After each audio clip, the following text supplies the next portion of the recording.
ہر دور جب دوسرے دور پر حاوی ہو رہا ہے تو جنگ نظر آ رہی ہے۔ اب ہم دیکھتے ہیں تیسرا دور کا آغاز ہو رہا ہے جبریہ کا۔ 1900 کی تاریخ آپ اٹھا کے دیکھ لو، 1900 کی تاریخ میں پھر جنگیں نظر آ رہی ہیں، جس کو ہم کہتے ہیں جنگ عظیم اول و دوئم، جس کے نتیجے میں کیا ہوا، ملک العزوز کا خاتمہ ہو گیا، ملک الجبریہ کا آغاز ہو گیا۔ اب آپ آ رہے ہیں 2000 میں۔ اب 2000 میں آ کر آپ جب دیکھتے ہیں تو پھر جنگ و جدل کا طوفان نظر آ رہا ہے۔ اب اس جنگ و جدل کے طوفان میں ہم دیکھ رہے ہیں کہ جبریہ لپٹا جا رہا ہے، جبریہ لپٹا جا رہا ہے۔ صدام کو لپٹ دیا گیا، حسنی مبارک کو لپٹ دیا گیا، کرنل قذافی کو لپٹ دیا گیا، عبداللہ صالح کو لپٹ دیا گیا۔ اب اللہ تعالیٰ ان کافرین کی سازشوں کا توڑ، امت مسلمہ کا جوڑ، خلافت بتا رہا ہے، کیونکہ عالم میں اسلام کی اجتماعیت صرف خلافت پہ ہو سکتی، باقی کسی اور، کیونکہ خلیفہ واحد ایسا وجود ہوتا ہے جو تمام مسلمانوں کا نمائندہ ہوتا ہے، خلیفہ۔ تو اب یہاں پر ہم دیکھ رہے ہیں کہ یہ جنگ و جدل کے نتیجے میں یہ ہو جائے گا، تو خلافت ہی اس کا توڑ ہے، ان تمام سازشوں کا توڑ خلافت ہے۔ اگر ہم اس تحریک خلافت کو لے کر اٹھیں گے تبھی ہم کامیاب ہو سکیں گے، ورنہ تیرا انقلاب نہ میرا انقلاب، انقلاب ہے خلافت کا۔ تیرا میرا جو لے کر اٹھے گا وہ پس جائے گا، اور خلافت کا انقلاب جو ہے وہ اللہ کا ہے، اللہ کے رسول کا، اور اللہ اس کے رسول نے خود اپنے بارے میں کہا قرآن میں، لِأَغْلِبَنَّ أَنَا وَرَسُولِي وَلَكِنْ مُنَافِقِينَ لَا يَعْلَمُونَ، میں غالب ہوں، میرا رسول غالب ہے، نہیں معلوم تم منافق ہو۔ کم از کم اس بات سے یقین ہوتا ہے کہ اس تمام سازشوں کا توڑ واحد خلافت۔ حضور میرا سوال ہے جی آپ سے کہ اتنے فرقوں کی موجودگی میں خلافت کس طرح کی ہوگی؟ دیکھو پہلی چیز تو ہے خلافت میں قانون قرآن کا ہے، اللہ حاکم، خلیفہ نمائندہ، قانون قرآن، یہ چیزوں میں اللہ حاکم، خلیفہ نمائندہ، قانون قرآن۔ اب پہلی چیز تو ہے فرقہ قانون کی خلاف ورزی ہے۔ قانون ہمیں بتا رہا ہے وَاعْتَصِمُوا بِحَبْلِ اللَّهِ جَمِيعًا وَلَا تَفَرَّقُوا، کہ اللہ کی رسی کو مضبوطی سے تھامے رہو اور تفرقہ میں نہ پڑو۔ اب آپ کا سوال بڑا اہم ہے، ہر ایک کی دل کی دھڑکن ہے، وہ خلافت تو چاہ رہا ہے، لیکن اس کو یہ نہیں معلوم کہ وہ قانون کی خلاف ورزی کرتے ہوئے خلافت کس طرح قائم کر سکے گا۔ خلافت تو اللہ کا نمائندہ ہے، خلیفہ قانون ہے قرآن کا۔ اب میں تھوڑی سی آپ کو وضاحت کرتے ہوئے آپ کی پوائنٹ پہ آؤں گا کہ فقہ سے ہی انہوں نے فرقے بنائے ہیں، فقہ سے ہی فرقے بنائے ہیں، لیکن فقہ فرقہ نہیں ہے۔ فقہ کیا ہے؟ یہ قانون کی تشریح ہے۔ جیسا آج بھی آپ کوئی بھی آئینی مسئلہ لے جا کے 4-5 مختلف آئینی ماہرین سے آپ رائے لو تو ہر ایک کی مختلف رائے ہوگی، ایک ہی آئینی نقطہ ہے۔ جیسا کہ آپ نے 58(2)B کے بارے میں مختلف ٹی وی ٹاک میں سنا ہوگا کہ وہ ایک ہی 58(2)B ایک ہی ہے، لیکن رائے مختلف ہے۔ تو قانون اللہ اس کا رسول صلی اللہ علیہ وسلم ہے۔ اب ان 4-5 احباب جو ہمارے فقہی جو کہلاتے ہیں، انہوں نے اس آئین کی تشریح کی ہے۔ فقہ آئین کی تشریح ہے، فقہ فرقہ نہیں ہے، آئین کی تشریح ہے۔ اب کسی کو ایک تشریح پسند آ جاتی ہے وہ طبقہ اختیار کر لیتا ہے، کسی کو دوسری تشریح پسند آتی ہے وہ دوسرا طبقہ اختیار کر لیتا ہے، تیسری پسند آتی ہے وہ تیسرا طبقہ اختیار۔ یہ آئین کی تشریح کو مختلف احباب نے پسند کیا، شافعی، مالکی، حنبلی اور ابو حنیفہ کے پیروکاروں نے، تو ان کے نام سے وہ اس پر عمل کر رہے ہیں، قانون کی پیروی کر رہے ہیں، چاہے عبادات ہیں چاہے اپنی زندگی کے لوازمات ہیں۔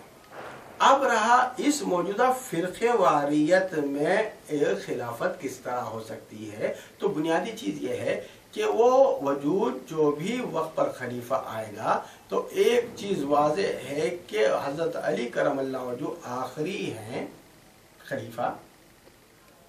اب اس کو فطرت سے سمجھ لو، جو اول ہوتا ہے وہی آخر ہوتا ہے، جو اول ہوتا ہے وہی آخر ہوتا ہے۔ خلافت شروع جو ہو رہی ہے حضور نبی کریم صلی اللہ علیہ وسلم کی بعثت میں آنے سے، وہ اللہ جو آدم علیہ السلام سے لے کر عیسیٰ علیہ السلام تک غیب کی شہادت، غیب کی خلافت چلا رہا تھا، وہ شہادت میں آ گئی۔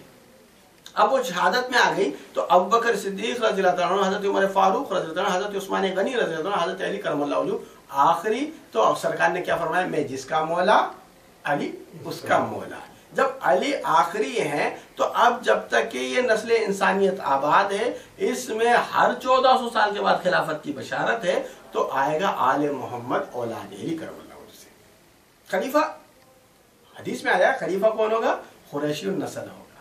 اب اس قریشی النسل سے آنے والے خلیفہ، اب وہ اپنے بیس کی طرف جب رجوع کرے گا تو وہ بیس تو رحمت للعالمین ہے، رسول الناس جمیعہ ہے۔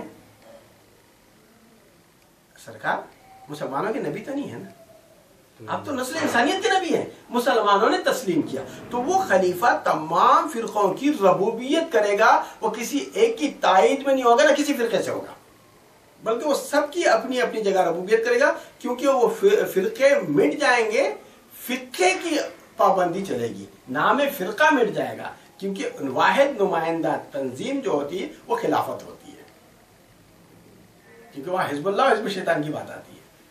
جیسے یہاں پر ہم دیکھتے ہیں کہ اپوزیشن ہوتی ہے، اسلام میں اپوزیشن نہیں ہوتی، تو یہ ہے بنیادی چیز بات۔ تو وہ خلیفہ جو ہوگا کسی سے نہ تعصب کرے گا، نہ کسی سے تعلق رکھے گا، ہر ایک کی ربوبیت کرے گا، ہر ایک کو اس کے مقام پر رکھے گا۔ اگر اس کو چھوٹی سی وہ چلے جائیں پچھلی دور میں، تو حضور نبی کریم صلی اللہ علیہ وسلم کے بعد جو خلافت آئی تھی، وہاں پر اگر کسی بھی مذہب کا کوئی پیروکار کوئی جرم کرتا تھا تو وہاں کا جو قاضی ہوتا تھا ان کی کتاب کے مطابق ان کو سزا دیتا تھا، تاریخ ہے اس بات۔ تو اسی طرح اسلامی نظام کا خلافت پہ قیام ہوگا، اور کسی بھی مسلک کے فرد کا کوئی مسئلہ آیا تو اس کا فیصلہ اس کے مسلک کی کتاب کے مطابق کیا جائے گا، تاکہ یہ فروعی اختلافات ختم ہو جائیں۔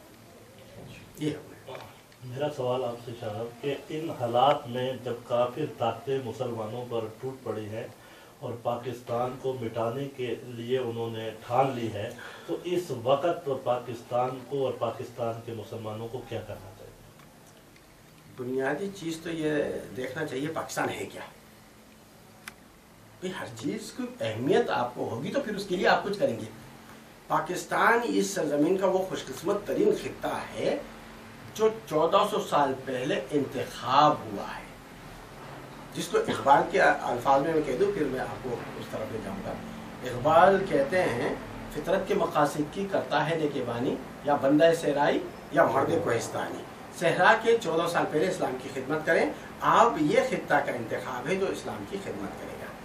اب اس کو حدیث میں آیا یخرج من خراسان رایات السود فلا یردها شیئا حتی تنصب بیریا، یہ علاقہ خراسان کا ہے، اس سے اٹھنا ہے قوت اور باطل کو استعمال کر کے تمام دنیا میں حق کا غلبہ کرنا ہے، حتیٰ کہ بیت المقدس فتح کرنا ہے۔ یہ چیزیں سب کافروں کو معلوم ہے، جیسا کہ موسیٰ علیہ السلام کے پیدا ہونے کا باطل کو علم ہو گیا تھا، تو پہلے دن سے ہی سازش شروع کی، پیدائش آنے سے پہلے سے ہی نارینہ اولاد کو ذبح کیا جا رہا تھا۔ تو اسی طرح پاکستان جس دن سے عالم وجود میں آیا، اسی دن سے ہی سازشیں شروع ہو گئی۔ کس طرح؟ قائد اعظم رحمۃ اللہ علیہ کو حادثاتی موت، کیونکہ اب ایک ایمبولینس دی گئی جو ناکارہ، جس کی وجہ سے ان کا راستے میں وفات ہو گئی۔ لیاقت علی خان کو شہید کر دیا گیا۔ پھر اس کے بعد ہم دیکھتے ہیں تھوڑا سا مرحلہ بیچ میں آتا ہے، بھٹو آتا ہے، اس کو پھانسی پہ لٹکا دیا گیا۔ پھر اس کے بعد ضیاء الحق آتا ہے جو ایک روس کے خلاف سینہ سپرد ہو جاتا ہے، اس کو تمام اپنے ساتھیوں کے ساتھ ہوا میں بلاسٹ کر دیا گیا، شہید کر دیا گیا۔ پھر ہم نے دیکھا نواز شریف صاحب نے ایٹمی دھماکہ کیا، پاکستان کو ایک تسخیر قوت عطا کی، اپنی صلاحیتیں لگائی، اس میں اس باطل کے خلاف کھڑے ہو کر اقدام کیا، اعلان کیا، اور ان کو جلا وطن کر دیا گیا۔ ہر لحاظ سے